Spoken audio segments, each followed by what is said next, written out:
Muy buenas a todos, vamos con un nuevo vídeo del curso de apuestas deportivas gratuito y hoy vamos a centrarnos en cómo analizar apuestas deportivas. Da igual el deporte, es cierto que todos tienen sus particularidades, pero esta guía va a servir como algo general para cualquier tipo de deporte. Me ha costado bastante, la verdad, porque mi sistema, mi metodología, digamos que la tengo algo ya interiorizada, pero he intentado sintetizar todo en un solo vídeo. Antes de comenzar quiero aclarar que no hay una única respuesta al título de este vídeo, a cómo analizar apuestas deportivas. Vamos a partir de la base de que queremos analizar de forma manual. Sí que es cierto que hay sistemas automáticos, inteligencia artificial, estrategias, etcétera, pero la idea de este vídeo es sintetizar el proceso de análisis manual. Y por supuesto soy totalmente consciente de que no todo el mundo va a estar de acuerdo con todas las cosas que diga en este vídeo, pero bueno, al final es mi opinión personal y para eso al final es mi canal, ¿de acuerdo? Tal y como veo yo el análisis de apuestas deportivas, creo que esta es la imagen que mejor lo representa.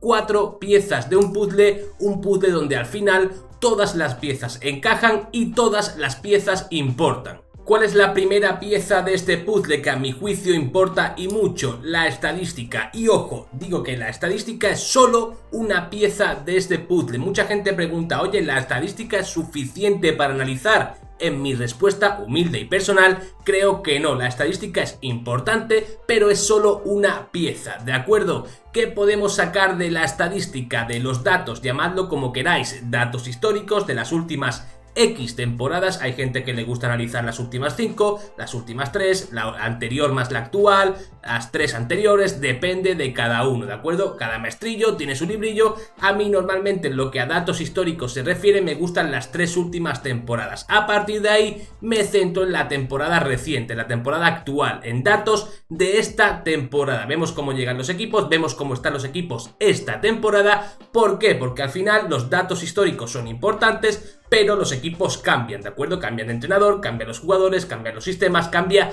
todo. Por lo tanto, los datos históricos está bien, pero también tenemos que apoyarnos en datos de esta temporada. Y por supuesto, datos recientes, los últimos X partidos. Hay que analizar todos, los últimos 10, los últimos 5, los últimos 3, los últimos 5 de local, el partido anterior, contra quién ha sido, etcétera, etcétera. Por supuesto, los enfrentamientos entre los dos equipos, digo equipos hablando de fútbol, de baloncesto, etcétera, pero en caso de jugadores de tenis, por ejemplo, pues más de lo mismo. Y otra cosa que a mi juicio es muy importante y no mucha gente presta la suficiente atención es echar un ojo a los equipos relevantes. ¿A qué me refiero con equipos relevantes? Imaginemos un Cádiz-Barcelona, por ejemplo, ¿de acuerdo? Pues a mí me gusta ver equipos parecidos al Barcelona con los que se ha enfrentado ya el Cádiz. Pues por ejemplo, Cádiz-Real Madrid, Cádiz-Atlético de Madrid, Cádiz-Sevilla. No son equipos similares, pero son equipos de la mitad superior o de la parte alta, mejor dicho, de la tabla. Comparar cómo han actuado los equipos de un partido con equipos similares. Es algo que te ayuda a entender un poco cómo se desarrollan esos equipos con equipos más o menos similares. No es lo mismo un Sevilla que un Barcelona o un Barcelona que un Atlético de Madrid, pero sí que tienen similitudes en cuanto a que están en la parte alta de la tabla, son equipos grandes, etcétera, etcétera. Lo mismo al revés, un equipo que se enfrenta, o el Barcelona que se enfrenta al Cádiz, pues cómo se ha enfrentado el Barcelona pues al Huesca, por ejemplo, etcétera, etcétera. Al final sacas datos interesantes y siempre son importantes en lo que a estadística se refiere. Ya tenemos la pieza de la estadística. ¿Cuál sería la segunda pieza de estas 4 en el análisis deportivo? Para mí la segunda es el contexto. Cuando digo contexto me refiero, por ejemplo, a cómo llegan los equipos anímicamente, cómo llegan en los últimos resultados, ya no solo hablando de estadísticas, si por ejemplo la estadística dice que han perdido los últimos 3 partidos, pero cómo llegan anímicamente, cómo han perdido esos partidos, cómo está la situación actual de la liga. No es lo mismo al principio de temporada que a mediados de temporada, que al final de temporada, cuánto se juegan los equipos, etcétera, etcétera. También si creemos que un equipo puede estar sobreestimado o infravalorado en función del momento de la temporada y en función también de los resultados recientes. Cuando un equipo, por ejemplo,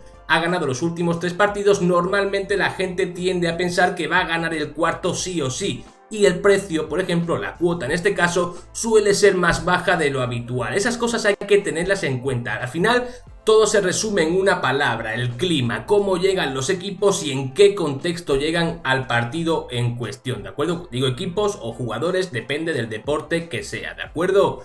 Vamos con el siguiente apartado, la siguiente pieza de este puzzle de 4 piezas, y son las noticias. Las noticias abarcan datos y abarcan información que no está ni en la estadística ni en el contexto. Bueno, con el contexto igual sí que se puede mezclar un poco, pero al final podemos ver lesiones, podemos ver bajas, sobre todo ahora con el tema de coronavirus, que ya sabemos que está la cosa muy movidita, que si positivo por allí, que si ahora juega, ahora no juega, etcétera. Ruedas de prensa, siempre es importante sacar información de las ruedas de prensa, comentarios de expertos, no mucha gente lo hace, pero yo leo periodistas, leo a otros tipsters, leo gente que considero que sabe igual o más que yo, o incluso menos, siempre se aprende algo y siempre acaba sacando algo de información útil de cara a tu análisis. No se trata de copiar, se trata de buscar cuanta más información, mejor. Y por supuesto las previas de los partidos. Hay muchas webs que hacen previas, hay muchas cuentas de Twitter que hacen previas. Por ejemplo, en todo lo que es tema noticias, yo te recomiendo tener una cuenta de Twitter, seguir a la gente que crees que te puede aportar información,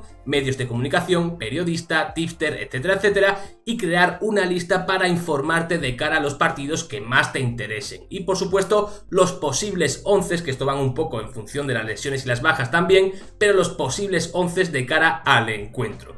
Tenemos la estadística, tenemos el contexto, tenemos las noticias. Mucha gente diría, bueno, se acabó, no hay más de donde rascar. ¿Cuál es la cuarta pieza de este puzzle? Pues algo que no mucha gente tiene en cuenta, pero que es igual de importante, y es lo que el ojo no ve. Hay cosas que los números no las muestran, hay cosas que las noticias no abarcan, incluso el contexto tampoco lo abarca, lo que el ojo no ve. A medida que vas viendo partidos vas a tener valoraciones personales, pues este jugador ha jugado muy bien, este equipo ha perdido pero realmente ha jugado bien y realmente se merecía la victoria.